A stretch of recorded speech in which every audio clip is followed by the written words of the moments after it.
நீங்களும் 3 நாள் வந்து தங்கணும், நீங்களும் கல்யாணத்துல சந்தோஷத்துல கலந்து கொள்ளணும், ராவு முழுக்க அது விளையாடணும் இது விளையாடணும், தொழுகையை பால்படுத்தணும், எல்லாம் தகாத பேச்சுவார்த்தைகள் பழைய குடும்ப கதைகள்னு சொல்லி உட்கார்ந்து அஜ்னபி மஹ்ரம் இல்லாம ஜோக்கடிச்சு சோளும் இல்லை ஒன்றும் இல்லை ஹிஜாப் இல்லாம சும்மா பேசிக்கிட்டு இருக்கிற இந்த ஹராத்துக்குள்ள நீங்க போய் இருக்கிறது தான் குடும்ப உறவை சேர்ந்து வாழ்றது என்றால் இதெல்லாம் குடும்ப உறவை சேர்ந்து வாழ்றது. குடும்ப உறவை சேர்ந்து வாழ்றதுல அடிப்படை என்னென்றால், நீங்க நடு வீட்டுக்குள்ள இருக்கும் பொழுது எல்லாரும் பாவம் செய்யும் பொழுது அல்லாஹ்வை அஞ்சிக் கொள்ளுங்கள் என்று சொல்லி 4 பேர் ஏசுறாங்களா, நீங்க இப்ப ஏச்சு வாங்குறீங்களே, இதுதான் அந்த இடத்தில் குடும்ப உறவை சேர்ந்து வாழுதல். அல்லாஹுடைய வரையறைகளை எல்லாம் மீறிவிட்டு நீ உண்ட மாமியோட மச்சியோட சேர்ந்து வாழ்றதுல என்ன பிரயோசனம்? எது குடும்ப உறவை சேர்ந்து வாழ்றது? அன்புக்குரிய சகோதரர்களே, இந்த கவர்ச்சிகளை நாங்க விலகிக் கொள்ளணும். உங்களோட பிள்ளைகளுக்கு இந்த கவர்ச்சிகளை விளங்கப்படுத்துங்க.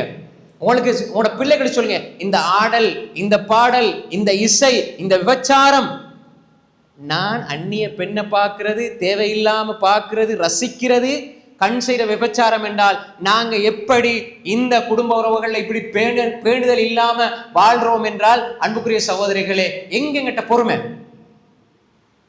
எப்படி நல்ல வாழ்க்கை பெற முடியும்? அன்புக்குரிய சகோதரிகளே, இந்த கவர்ச்சிகள், இப்ப ஒரு கல்யாணம் வந்துட்டா அவங்க என்ன, 1 மாசத்துக்கு முன்னால பெரிய ஆடம்பரமாக 1 மாசத்துக்கு முன்னால 5 உடுப்பு வாங்கணும். அதே மாதிரி வந்து கல்யாணத்துக்கு முன்னால ஒவ்வொரு நாளும் சாப்பாடு, இங்க வாங்க சாப்பாடு, அவங்களுக்கு வாங்க சாப்பாடு, இவங்களுக்கு சாப்பாடு, அதுல நிறைய வீண் விரயம். இதே மாதிரி 3-4 நாளைக்கு முன்னால ஊர் முழுக்க கேட்கிற மாதிரி ஆடல் பாடல், சில இடங்கள்ல இல்லை, சில இடங்கள்ல இருக்குது. அப்ப இந்த மாதிரி பாடல்கள், அன்புக்குரிய சகோதரிகளே, இப்ப புள்ள என்ன நினைக்கும்? இந்த சவால் இருக்குதே, ஒரு கொள்கையோட அகீதா நல்ல நம்பிக்கையோட ஹலால் ஹராம் பேணி, அஜ்னபி மஹரமிய பேணி, நல்ல முறையில் தொழுகையை பேணி, பார்வைகளை பேணி, பக்குவமாக பேணுதலாக ஒரு குடும்பம் வாழ்றது என்பது அது பொறுமையான வாழ்க்கை சகோதரர்களே. அந்த வாழ்க்கை வாழ்றதுக்கு பொறுமை தேவை. நாங்க கட்டுப்படுத்திட்டு இருந்துருவோம், இது கூடாதுமா, வட்டிக்குள்ள போகாதீங்க, ஹராம், பக்கத்துல இருப்பாரு, சாப்பிட்றதுக்கு வழி இல்லை, ஆனா வாகனம் எடுத்து ஓடுவாரு, பார்த்தா வட்டி. நீங்க உங்களோட பிள்ளை, உங்களோட குடும்பம் வந்து சொல்லும், நீங்க ஏன் எடுக்க இல்லை, நீங்க வாகனம் எடுக்கலாமே, நீங்க கொஞ்சம் உழைச்சு காசு வச்சிருக்கிறீங்க தானே. இப்ப உங்களை வட்டிக்குள்ள தூண்டி விடுவாங்க. இப்ப அவற்றை ஒண்ணுமே இல்லை, முழு வட்டியை போட்டு உழைச்சு கஷ்டப்பட்டு பினான்ஸ் கட்டி காசு கட்டி அந்த கவர்ச்சிக்குள்ள சந்தோஷமா வாழ பார்ப்பாரு. நீங்க கையில வச்சுக்கிட்டு நான் இன்னும் கொஞ்சம் சேர்த்து முழுமையா வாங்குவோம், வட்டிக்குள்ள போகாம வாங்குவோம் வேண்டி இருந்தாலும் பக்கத்துல இருக்கிறவங்க விட மாட்டாங்க. என்னப்பா உங்களோட கையில காசு தானே, வாங்கலாமே, நீங்க எவ்வளவு வாகனம் எடுக்கலாம். சில பொழுது உங்களோட அம்மா பாப்பா கூட சொல்லுவாங்க, அல்லாஹ் பாதுகாத்த நல்ல அம்மா பாப்பாவை தவிர, தம்பிட்ட இருக்குது, தங்கச்சிட்ட இருக்குது, ஒன்ட்ட ஒரு வாகனம் இல்லையே, எடுவாப்பா, காசு இல்லம்மா, வட்டிக்குள்ள போயிடாது. பார்த்தா அவங்க வட்டியில தான் வாங்கி வச்சிருப்பாங்க, நானும் தம்பியும் வட்டியில வாங்கி வச்சிருப்பாங்க, தங்கச்சிக்கும் அந்த வயனை கொடுப்பாங்க அம்மா. அப்ப இது உம்மா செய்யற வேலையா இது? எந்த அம்மாவாக இருந்தாலும், எந்த வாப்பாவாக இருந்தாலும், எந்த புள்ள ஹராத்துக்குள்ள போக இல்லை சந்தோஷப்படுங்க, வட்டிக்குள்ள போகல சந்தோஷப்படுங்க. நடந்து திரியிறானா, கால் தேஞ்சு போனாலும் என்ன புள்ள ஹராத்துக்குள்ள போக மாட்டான், சந்தோஷப்படுங்க. ஆடம்பரத்துல, இல்மில்லாத தீன் இல்லாத வாழ்க்கையில் என்ன சந்தோஷம் இருக்குது? இது கவர்ச்சி. இந்த கவர்ச்சிக்குள்ள பொறுமையாக வாழ்றது ஒரு ஏகத்துவவாதியால் மட்டும்தான் முடியும். சிற்கால விதாத்தோட, சிறுக்கோட, ஆடம்பரத்தோட, மூட நம்பிக்கையோட வாழ்றவங்களுக்கு ஒன்று நினைக்கிறாது. சிலர் மௌலையை முடிச்சிருப்பாங்க, அல்லாஹ் பாதுகாத்து நல்லவர்களை தவிர மௌலையை முடிச்சிருப்பாங்க, அவங்கள்ட்ட கொள்கை இருக்காது. பார்த்தா அவங்களுக்கு ஆடல் பாடல் சினிமா ஒரு கருத்து எடுத்து போடுவாங்க, பார்த்தா இசையா இருக்கும், ஆடலிக்கும் பாடலிக்கும். அப்ப எனவே அன்புக்குரிய சகோதரர்களே, இந்த கவர்ச்சிகளுக்கு மத்தியில பொறுமை தேவை. ஒரு ஸ்கூல்ல படிக்கிறண்டாலும் எங்கட பிள்ளைகள் ஸ்கூலுக்கு போயிட்டு வந்து சொல்லுவாங்க, நல்ல ஃபர்தாவோட நல்ல ஹிஜாபோட ஸ்கூலுக்கு போன பிள்ளைகள்கிட்ட பாப்பாட்ட வந்து முறையிடுவாங்க, பாப்பா ஸ்கூல்ல இப்படி நடக்குது, அந்த புள்ள இப்படி செய்யுது, இந்த புள்ள இப்படி பேசுது, அந்த புள்ள இந்த படத்தை சொல்லுது, அந்த புள்ள நீ பார்க்கல அந்த படத்தை, பைத்தியாரன் ஆக்கி விட்டுருவாங்க நம்மளோட பிள்ளைகளை. படத்தை பார்க்கலையா, அந்த படத்தை பார்க்கலையா, ஜாதி படம், அப்படி படம் இப்படி படம், புள்ள வந்து படம்டா என்னடே தெரியாது. அந்த கௌரவ சிக்கல் பிள்ளைக்கு, படத்தை பார்க்கலன்னா ஒண்ணுமே தெரியாத ஒலாண்டம்னு சொல்லி அனுப்பிடுவாங்க. அப்ப இந்த புள்ள வீட்டுல வந்து சண்டை பிடிச்சி படத்தை பார்க்கும். இப்ப அந்த பிள்ளைக்கு விளங்கப்படுத்துறது எவ்வளவு பொறுமை தேவை தெரியுமா? சாதாரண விடயம் அல்ல. இந்த உலகத்துல இந்த கவர்ச்சிகளுக்கு மத்தியில வாழ்றது நிறைய பொறுமை தேவை. அதனாலதான் நான் சொல்றேன், கவர்ச்சிகளுக்கு மத்தியில பொறுமையான வாழ்க்கை தேவை வேண்டு. இல்லைன்னா கவர்ச்சிகளுக்கு மத்தியில எப்படி நிம்மதியா வாழ்றேன்னு நம்ம பேசியிருக்கலாம். பொறுமையாக வாழ்றதுல தான் நிம்மதி இருக்கு, அதை விளங்கப்படுத்துங்க. நீங்க அல்லாஹ்வை தொழுறதுல தான் நிம்மதி இருக்குது. நீங்க இந்த ஹராத்தை விடுறதுல தான் நிம்மதி இருக்குது. இந்த ஆடம்பரங்களை விடுறதுல தான் நிம்மதி இருக்குது. இது வெளியில தெரிகிற கவர்ச்சிகள், இதுல நிம்மதி இல்லை. புள்ள வந்து சொல்லும், அவன் பேசுறான், தூசணம் பேசுறான், பொம்பளை புள்ள தான், மதுப்பாவனை, ட்ரக்ஸ், அதுக்கு அடிமை. பொம்பளை புள்ள ஸ்கூல்ல படிக்குது, என் ஹாஸ்டல்ல தங்கி படிக்குது, பாப்பம்மா இல்லை, நாவுபில்லா, சர்வ சாதாரணம். என்ன வேற்று மதம், அந்த மதம், இந்த மதத்தை பத்தி நான் பேசல. முஸ்லிம் சமூகம் குமராகி, இவர் பருவ வயது அடைஞ்சு 3 மாசம், குமராகி 3 மாசம் பார்த்தால் பிள்ளை உண்டாயிருக்குது. நான் சொல்லதில்ல, படத்துல வர்றது இல்லை, இந்த ஊர்ல, எங்கட ஊர்ல, வெளியூர், இலங்கையில நடக்கிறத. அப்ப இதெல்லாம் என்ன காரணம் தெரியுமா? பிள்ளைகள் படத்துக்கு அடிமையாகி, சினிமாக்கு அடிமையாகி, வாழ்க்கண்ட சினிமா நினைச்சிருக்குது பிள்ளைகள். சினிமா என்ற கவர்ச்சி, பிள்ளைகள் நினைச்சிருக்க சினிமா தான் வாழ்க்கை. சினிமாவில் தெரிகிற நடிகர்கள் தான் எங்கட ஹீரோக்கள் நினைச்சு கொண்டிருக்கிறார்கள். அவன் பிரைவேட் லைஃபை பார்த்தா அவன் என்ன டிவோர்ஸ், அவனுக்கு ஒரு ஒய்ஃபை வச்சுக்கிட்டு எப்படி குடும்பம் நடத்துறது தெரியாது. ஆனா அவன் வந்து தத்துவத்தை பேசிட்டிப்பான். அவன் தன்னை சொந்த வாழ்க்கையில ஃபெயிலியர். ஏன்னா ஒன்று முடிச்சு அது விடுபட்டு, திரும்ப முடிச்சு அது விடுபட்டு, திரும்ப முடிச்சு அது விடுபட்டு, வாழ்க்கையே அப்படியே போகும். அவன் பிள்ளைங்க நினைச்சிருப்பா, பாத்தீங்களா அந்த படத்துல எப்படி ஒரு தத்துவத்தை சொன்னான். அப்ப இந்த கவர்ச்சிகளுக்கு மத்தியில வாழ்றதுக்கு பொறுமை தேவையா இல்லையா? மொபைல் போன் கையில இருக்கும், நீங்க பயானத்தான் பார்த்துட்டு இருப்பீங்க, கீழே தள்ளி விட்டா பாட்டு. இப்ப இந்த பயான பார்க்கறதுக்கு பொறுமை தேவை. அதுவும் நீங்க நல்ல தக்குவா பத்தி போகும், தவக்குல பத்தி போகும், இடையில ஒரு விளம்பரம் வந்துடும், பார்த்தா அதுல அரை நிர்வாணத்தோட ஒரு பெண் இருப்பாள், அதுல மியூசிக் இருக்கும். எவ்வளவு பொறுமை தேவை? அதெல்லாம் தட்டி விட்டு, அதெல்லாம் ஓரத்துல போட்டுட்டு, அதுக்கு பிறகு அந்த தக்குவா தொடர்ந்து கேட்கறதுக்கு எவ்வளவு கட்டுப்பாடு தேவை? அதுதான் அன்புக்குரிய சகோதரர்களே, இந்த உலகம் அலங்காரம். இது எல்லா வழியிலையும் நீங்க ஒன்றில இருந்து விலகி வருவீங்க. போதையில இருந்து வெளியே வந்துட்டா திரும்ப பார்த்தா திரும்ப இசைக்கு அடிமையாயிருவார், படத்துக்கு அடிமையாயிருவார், பெண்ணுக்கு அடிமையாயிருவார். அன்புக்குரிய சகோதரிகளே, இப்படி இந்த கவர்ச்சிகள் நிறைந்த உலகம். அப்படி இருந்தாலும் சில கட்டங்கள்ல அண்டை அயலவர்களால எங்கட பிள்ளைகள் பாதிக்கப்படுவாங்க. நாங்க அந்த பிள்ளைகளுக்கு விளங்கப்படுத்தணும், சொல்லி கொடுக்கணும். இதுதான் இந்த கவர்ச்சிகளுக்கு மத்தியில உள்ள பொறுமையான நிம்மதியான வாழ்க்கை, இதுதான், இதுலதான் நிம்மதி அல்லாஹ் வச்சிருக்கிறான்னு விளங்கப்படுத்தணும். ஆனா இன்னும் ஒரு படி தாண்டி இன்னொரு படி மேல போனால், எங்கட சொந்த உம்மா பாப்பா நானா தம்பி எல்லாரும் ஒரு பக்கத்துல இருப்பாங்க, நீங்க ஒரு பக்கத்துல இருப்பீங்க. பார்க்கறோமா இல்லையா? இன்றைக்கு அல்லாஹ் பாதுகாத்தவர்களை தவிர சில இடங்கள்ல நிர்பந்தமாக என்ன வாப்பா சொல்லுவாரு, உம்மா சொல்லுவாரு, வாப்பா மட்டும் நல்ல ஈமான் நல்ல தக்குவா இருந்தால் அவர்கள் நல்லது சொல்ல போறாங்க. அப்படி இல்லைண்டா, நீனும் நானாவை போல, நீனும் தம்பியை போல, நீனும் தங்கச்சியை போல மாறு. யார் சொல்றது? பாப்பா அம்மா. அப்ப என்ன கவர்ச்சிகளுக்குள்ள மாட்டிக்கொண்டார்கள். கவர்ச்சிகளுக்கு மத்தியில பொறுமை, அது இது எங்கட குடும்பம், எங்கட அண்டை அயலவர்கள், இதுல எல்லாம் சோதனைகள் ஏற்படும். நாங்க பொறுமையா இருக்கிறோம். இப்ப என்ன செய்வாங்க? வகுப்பு வாரியா கிளாஸ் வாரியா, வகுப்பு வாரியாக, கிளாஸ் வாரியாக இன்றைக்கு 1998 ஓலவல், 99 ஓலவல், 2000, 2001 அப்படியே எடுத்து இப்ப இந்த வாட்ஸ்அப்ல என்ன குரூப் ஆம்பளை பொம்பளை எல்லாம் சேர்ந்து இப்ப அதுக்குள்ள முசீபத். இப்ப இதுக்குள்ள எப்படி நம்ம பொறுமையா இருக்கிறது? அவங்களுக்கு அது கணக்கில்லை. ஒரு கொஞ்சம் ஈமான் இஸ்லாம் இறை உணர்வு இல்லைன்னு சொன்னால் தன்னை கணவன் ஃபேமிலி போட்டோன்னு போட்டு விட்டுருவாங்க. என்ன தேவை இருக்குது? யாரோ எத்தனை வருஷத்துக்கு போற ஏன் தேவையில்லாத அனாச்சாரம். அதையும் தாண்டி அன்புக்குரிய சகோதரர்களே, இந்த ஸ்டேட்டஸ் கொண்டு வந்துரு, அத்தனை தானே உங்களுக்கு வாட்ஸ்அப்ல எங்க போனாலும் ஸ்டேட்டஸ். நான் இந்த இடத்துக்கு போறேன், ஒரு தேவை இருக்குது, ஒரு காரணம் இருக்குது, வேற விஷயம். அது அல்லாம சும்மா ஒவ்வொரு இடத்துக்கும் போட்டு அவங்களோட ஆடம்பரமான செயல்களையும் அவர்களுடைய கவர்ச்சியான போட்டோக்களையும் போட்டு பிள்ளைகள் ஈமானோட எந்த மாமின்னு தானே அந்த நம்பரை வச்சிருக்கிறேன், ஆனால் உங்களுக்கு நிர்பந்தமாக அவங்களுடைய ஒவ்வொரு செயலும் காட்டப்படும். புள்ள சொல்லும், என்ன மாமி போறாங்க, நானா போறாங்க, தம்பி போறாங்க, இவங்க எல்லாம் போறாங்க, ஏன் நாங்க ஏன் வாப்பா இதை செய்யக்கூடாது, நாங்க ஏன் இதை போடக்கூடாது?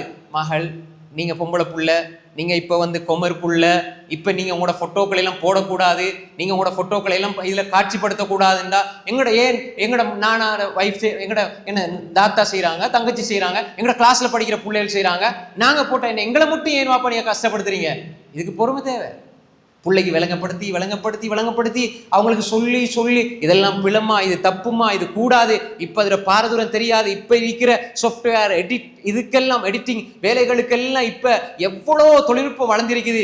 நீ உண்ட ஃபோட்டோ எடுத்தா உண்ட முகத்தை மாற்றி எவ்வளோ செய்யலாம், உண்ட இதை வச்சு எவ்வளோ எடிட் பண்ணலாம், என்னமோ எல்லாம் செய்யலாம். இப்படியெல்லாம் இருக்கும்பொழுது நாம் எவ்வளோ பக்குவமாக இருக்கணும்னு எடுத்து சொன்னால் பிள்ளைகள் விளங்காது. அப்போ இந்த இடத்துல எவ்வளோ பொறுமையாக இருக்கணும். கவர்ச்சி தான். நாங்கள் எந்த மனைவியோட தோளுக்கு மேலே கையை போட்டு நான் சோசியல் மீடியாவில் போட உனக்கு என்ன அப்படின்னு கேட்பாங்க. அன்புக்குரிய சகோதரிகளே, இது ஹலாலா? உங்களோட மனைவியை உலகம் பார்த்து ரசிக்கிறதை நீங்கள் விரும்புறீங்களா? பிரச்சனை இல்லை, அல்லாஹ் இடத்துல பதில் சொல்லிக் கொடுங்க. அப்போ இப்போ இதை பார்த்தா எங்களோட பிள்ளைகள், எங்களோட சமூகம் இதெல்லாம் பொதுவானது தானே, இதெல்லாம் பொதுவானது தானே. இப்போ அன்றைக்கு நான் ஒரு வீடியோ பேசி நான் போட்டிருந்தேன். இந்த ஃபோட்டோக்கள் எடுத்தால் ஃபோனில் எடுக்கிறது, நீங்கள் உங்களை எடுக்கிறது, ஃபோட்டோ எடுக்கிறதுல கருத்து வேற்றுமை இருந்தாலும் என்னுடைய நிலைப்பாடு சரியான நிலைப்பாடு என்னன்னா, அந்த ஃபோட்டோ வந்து இந்த உருவத்துக்குள்ளே வராது. இது இருக்கிறத பிரதி எடுக்கிறது. இதை எடுக்கிறது ஒருவேளை அனுமதி என்று எடுத்தால் இதை காட்சிப்படுத்த இயலாது. ஃப்ரேம் பண்ணி வீட்டில் வைக்கிறது, அதே மாதிரி ரோட்டில் பெரிய போஸ்டர் அடித்து ஒட்டுறது, இதெல்லாம் கூடாது. ஏன்னா இதை வந்து அளவு கடந்து கண்ணியப்படுத்துறது. இப்படி தான் சிலை வணக்கம் உருவாச்சுது. எடுத்து அவங்க செஞ்சு செஞ்சு ஃபோட்டோக்களை பார்த்து பார்த்து நல்லடியார அப்படியே திரும்ப பார்த்து பார்த்து இப்படி சிலை வணக்கமே உருவாச்சு. இது கூடாது. இன்றைக்கு சில இடங்களில் பிள்ளைகள் ஒரு இதில் பாஸ் ஆகுன்னு சொன்னால் அவங்களோட ஃபோட்டோவை எடுத்து அப்படியே பள்ளிக்குள்ள முன்னால் கொண்டு எப்படியே அடிச்சு விட்றாங்க. விளங்க அவங்க சொல்கிறது, பள்ளிக்கு முன்னால் உருவப்படம் இருந்தால் மலக்குமார்கள் வரமாட்டாங்க, பள்ளிக்குள்ளே வச்சா அல்லாஹ் அக்பர். பள்ளிக்கு முன்னால் பார்த்தீர்களா, இவர்கள் 3 எடுத்திருக்கிறார்கள், ஏ லெவலில் 3 எடுத்திருக்கிறார்கள், இவர்கள் சாதனை படைத்திருக்கிறார்கள். பள்ளிக்கு முன்னால் பெரிய போஸ்டர். அல்லாஹ் பாதுகாக்கணும். அப்போ இதையே யாராவது செத்துட்டான் ஒருத்தன் சொல்லி உங்களோட வீட்டுக்கு முன்னால் அடிச்சா நீங்கள் ஏற்றுக்கொள்வீங்களா? வைப்பீங்களா நீங்கள் உங்களோட கேட்கல? அப்போ அல்லாட மாளிகைக்கு முன்னால் வைக்கிறதுக்கு அது அல்லாட மாளிகை, அதை பற்றி யாரும் கேட்க பார்க்க ஆள் இல்லை. அப்போ இப்படி வைப்பாங்க, கொண்டு வைப்பாங்க. அப்போ நான் இதை பேசி சுருக்கமாக பேசி போட்டோடனே அது கீழே ஒரு சகோதரர் கமெண்ட் பண்ணியிருக்கிறாரு. எப்படின்னு சொன்னால், மௌலவி உருவப்படம் இல்லாத ஊடே இல்லைன்னு. அப்போ எல்லா இடத்துலையும் பாவங்கள் மலிஞ்சு விட்டதுனால பாவம் நன்மையாக மாறிடுமா? பாவம் அனுமதியாக மாறிடுமா? இல்லை. அந்த அளவுக்கு பாவம் பரவலாக்கப்பட்ட. இப்போ ஒரு கலண்டர் இருக்கு, அதில் ஒரு பேபி ஃபோட்டோ இருக்கு, வைக்காதீங்க. உருவப்படம் கூடாது. ஏன் காட்சிப்படுத்துறீங்க, கண்ணியப்படுத்துறீங்க? அம்மா பாப்பா மூத்தா போய்த்தாங்க, ஃப்ரேம் பண்ணி வைக்கிறாங்க. காலையில் முடியுமா பார்த்துட்டு அழுகுறது, சும்மா கவலைப்படுறது, சும்மா கவலையை புதுப்பிக்கிறது ஹராம், கூடாது. அல்லது ஒருத்தரை கண்ணியப்படுத்துறது, மேலே கொண்டு வைத்து வச்சு அளவுக்கு அதிகமாக கண்ணியப்படுத்தி பார்த்து பார்த்து பார்த்து அவர தோற்றத்துக்கு ஒரு அளவு கடந்த கண்ணியம், இது கூடாது, ஹராம். அப்போ இது மக்களுக்கு மத்தியில் பரவலாக இருக்குது, எல்லா வீட்லையும் இருக்குது அப்படின்னு சொல்கிறாரு. அது அவங்க பார்த்த வீட்டிலே ஆகும். நல்ல ஈமானோட இருக்கிறவங்க அப்படி வைக்கிறது இல்லை. அப்போ அந்த அளவுக்கு ஹராம் இப்படி பரவலாக்கப்பட்டு இன்றைக்கு அப்படித்தான். இசை இல்லாத கூட எங்கே மௌலவி இருக்குது? பயான் யாராவது மௌலிமார் பயானம் பண்ணினால் இசை கேட்காதீர்கள், படம் பார்க்காதீர்கள்னா எந்த வீட்டில் இசை இல்லை, எந்த வீட்டில் படம் இல்லை? எல்லா வீட்லையும் படம் இருக்குது, எல்லா வீட்லையும் இசை இருக்குது. அல்லாஹ் என்ன சொல்றான்? வலகத் தரஅனா லிஜஹன்னம கஸீரம் மினல் ஜின்னி வல் இன்ஸ் லஹும் குலூபுன் லா யஃகஹூன பிஹா வலஹும் அயுனுன் லா யுப்ஸிரூன பிஹா வலஹும் ஆதானுன் லா யஸ்மஊன பிஹா உலாயிக கல் அன்ஆமி பல் ஹும் அதல். நாங்கள் நரகத்துக்காக அதிகமானவர்களை படைத்திருக்கிறோம். அவர்களுக்கு உள்ளங்கள் இருக்கும், நல்லதை சிந்திக்கவே மாட்டாங்க. கண்கள் இருக்கும், நல்லதை பார்க்கவே மாட்டாங்க. காதுகள் இருக்கும், நல்லதை கேட்கவே மாட்டாங்க. உலாயிக கல் அன்ஆம், இவர்கள் ஆடு மாடு ஒட்டகை போன்றவர்கள் இல்லை. பல் ஹும் அதல், அதைவிட கேவலமானவர்கள், அதைவிட இழிவானவர்கள். அன்புக்குரிய சகோதரர்களே, இந்த வசனங்கள் உள்ளத்தில் ஒலிக்கணும். ஏன் இந்த உலகத்தில் பாவம் பரவலாக ஆக்கப்பட்டு பாவங்கள் பகிரங்கமாக ஆக்கப்படும். ரசூலுல்லாஹ் சொன்ன கடைசி காலம் வந்தா எப்படி பாவங்கள் அதிகமாகிவிடும், நல்லவர்களை பார்க்கறதே கஷ்டமாயிருக்கும், அமானிதம் பறிக்கப்படும். பெரிய தக்குவா உள்ள மனிதராக அடையாளம் காட்டப்படுறவருடைய உள்ளத்துல கடுகளம் ஈமான் இருக்காது. நன்மைய ஈமானோட வாழ்றது இருக்குதே மிக கஷ்டமாயிருக்கு.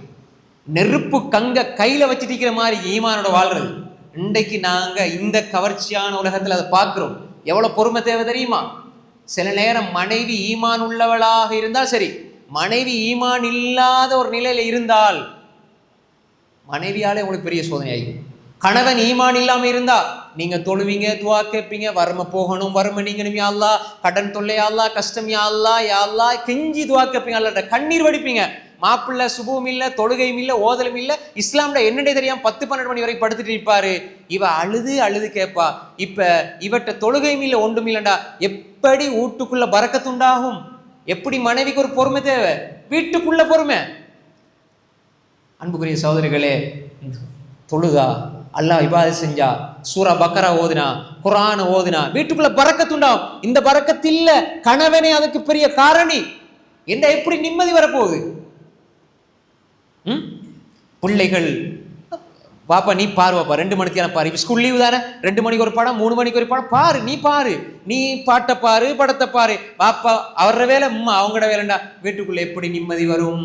அல்லாஹ்வுடைய வரையறைகள் மீறப்பட்டு கவர்ச்சிகளால் இந்த வீடுகள் நிரம்பினால் அல்லாஹ்வுடைய ரஹ்மத் எங்கே? மலக்குமார்களுடைய வருகை எங்கே? அன்புக்குரிய சகோதரர்களே, இந்த கவர்ச்சிகளுக்கு மத்தியில பொறுமை வேண்டும். மாப்பிள்ளைக்கு விளங்கப்படுத்துங்க, அல்லாஹ்வுடைய தக்வாவுல, அல்லாஹ்வை தொழுவதுல, அல்லாஹ் வணங்குறதுல, இதுல தான் நிம்மதி இருக்குது, இதுல தான் வெற்றி இருக்குது. இந்த வாழ்க்கை தான் நிம்மதியான வாழ்க்கை.